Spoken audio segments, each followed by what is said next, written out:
Dyma Elen ac Eleri, dwy ffrind sydd wedi dringo gyda'i gilydd ers blynyddoedd.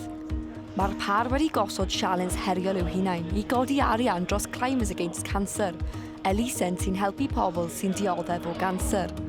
Rydyn ni'n trio dringo 80 llwyfr dringo sy'n y cyfanswm a benefus yr mynydd uchaf yr Dinas Unedig. Wel, hoffwn ni godi arian at elusen gancer oherwydd mae fy nheulu I wedi cael ei effeithio gan ganser a ffrindiau Eleri a pobl mae Eleri nabod. Felly dyweson ni I roed ein sgiliau dringo I gyfanswm da. Ac roedd y her yn waith blinedig iawn. Da ni hanner ffordd trwy, mae wedi bod yn bach yn anodd a blinedig, ond dwi'n mynd I wneud o. Doedd e ddim yn sialens hawdd ac felly roedd angen digon o egni ar y merched I gadw fynd. Ni jyst yn cadw yn heini, gwneud lot o chwaraeon a cael bwyd iach sy'n gwneud yr egni I gyd.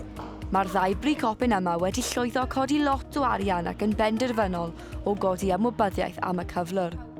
Os ydych chi eisiau gwneud rhywbeth cer amdani, Mae canser byth yn mynd I guro'r byd yma. Da ni'n mynd I guro'r canser.